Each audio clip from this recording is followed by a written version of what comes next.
जय हिंद दोस्तों, बड़ी खबर। लो हो गया बदलाव और सेना ने कर दी सिफारिश। किसके लिए सेना ने सिफारिश की? आखिर ये सेना से पहले क्यों नहीं पूछा गया? अब सारा सारा ठीकरा सेना के ऊपर डाल दिया कि सेना अपना इंटरनल सर्वे करेगी और जो सेना सिफारिश करेगी वो माना जाएगा। और मैं बात कर रहा हूं अग्निपथ स्कीम की। दोस्तों अभी की न्यूज है, यानी हाँ जी, बदलाव को हरी झंडी सेना ने सिफारिश की है। आखिर क्या सिफारिश की है? यानी 4 साल से सर्विस बढ़ाने की सिफारिश की है।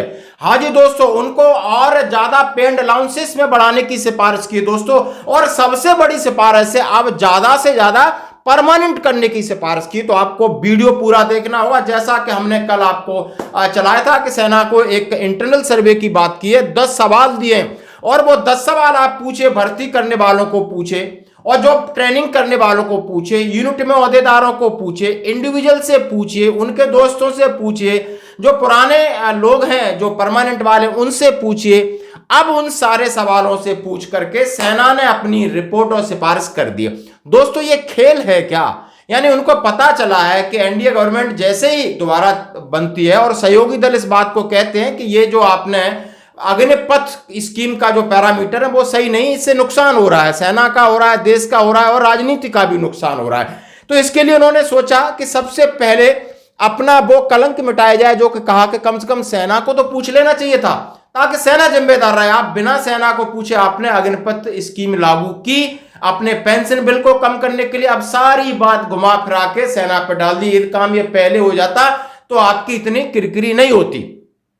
अब दोस्त इस खबर को देखते हैं क्या क्या है इसमें और क्या क्या बदलाव हुए और आगे कब होगी इसकी सिफारिश। सिफारिश सेना ने अपनी कर दी। हाँ जी दोस्तों, बिल्कुल ये खुशी की बात है, ये खुशी की बात है। और जो सिफारिश की है बहुत जबरदस्त की। हाँ जी, एनडीए सहयोगियों की चिंता के बीच सेना ने की अग्निपथ योजना की समीक्षा और अग्निवीरों के लिए कर दी सिफारिशें। ये आप कल शाम की न्यूज है।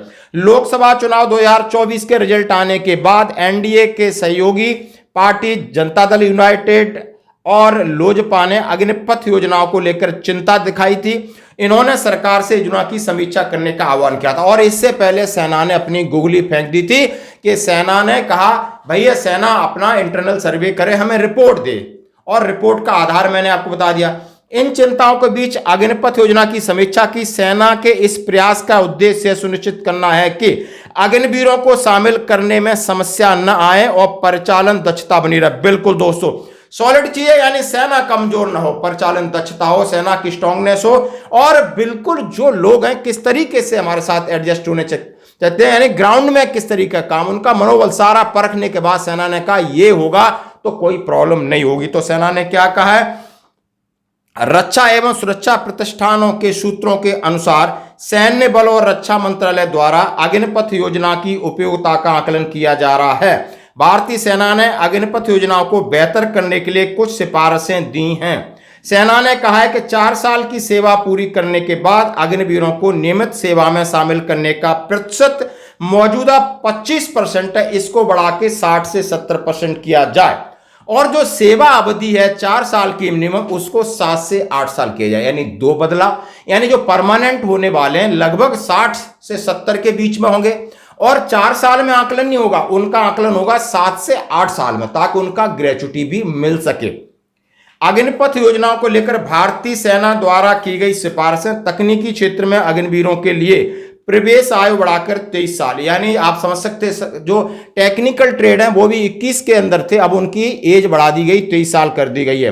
प्रशिक्षण के दौरान विकलांगता के लिए अनुग्रह राशि स्वीकृत किया जाए। यदि आप ट्रेनिंग के दौरान डिसेबल हो जाते हो तो उसकी एक मुफ्त राशि और एक पेशेवर एजेंसी के तहत निकास प्रबंधन किया जाए। अगर किसी अग्निवीर की मौत युद्ध में होती है तो उसके परिवार को पेंशन मिलने का इसमें दिया है। पेंशन बिल कम करने के लिए शुरू की गई थी अग्निपथ योजना। दरअसल सरकार ने अग्निपथ योजना पेंशन बिल कम करने और सेनाओं में युवाओं को भर्ती बढ़ाने के लिए शुरू की थी, लेकिन इसका असर उल्टा रहा। अग्निपथ योजना से भर्ती के बाद में ट्रेनिंग की कमी की चिंता बढ़ी और न भर्ती हुए जवानों में अनुभवहीनता, विशेषज्ञता की कमी को लेकर चिंता व्यक्त की जा रही थी। सूत्रों के अनुसार अग्निपथ योजना से भर्ती रुकने भारतीय सेना को अधिकारी रैंक के नीचे के कर्मियों की भारी कमी का सामना करना पड़ेगा। इसके चलते स्वीकृत संख्या तथा पहुंच 1 दशक से अधिक समय लगेगा। यानी इसके चलते जवानों को तेजी से भर्ती करने, पूरी ट्रेनिंग करने के लिए योग्यता योजना में सुझाव दिया गया है। इससे पेंशन बिल कम करते हुए परिचालन क्षमताओं में समझौता किए बिना युवा बल प्रोफाइल बनने में मदद मिलेगी। हाँ जी दोस्तों, उन्होंने सीधा सीधा कहा है कि हाँ जी, अब ये जो हमने सजेशन दिया, ये जो हमने राय दी है, इससे यूनिट के अंदर एक जवान निश्चिंत होकर के अपनी ट्रेनिंग करेगा, अपनी सेवाएं देगा।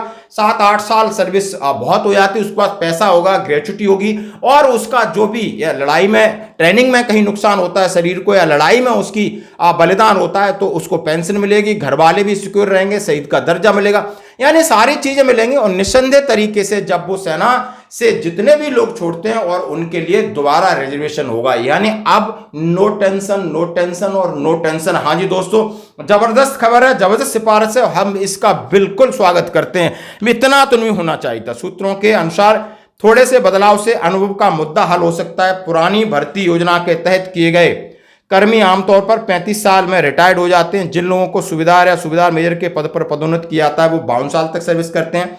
वो अनुभवी थे और हर ऑपरेशन, कौशल और ड्रिल में पूरी तरह प्रशिक्षित थे। यानी का एक कॉम्बिनेशन होता है सेना में, आपको रैंक भी प्रोफाइल चाहिए, एक्सपीरियंस भी चाहिए, युवा भी चाहिए, और जोश भी चाहिए, समझदारी भी चाहिए। और जो फौज की रिक्वायरमेंट है वो फौज ने सामने रख दी है, सिफारिश करती। लेकिन दोस्तों आपसे ये फौज से पूछने का एक तरीका है, लेकिन यानी प्लान तो पहले ही बन चुका था। आपकी क्या राय, जरूर दें। धन्यवाद।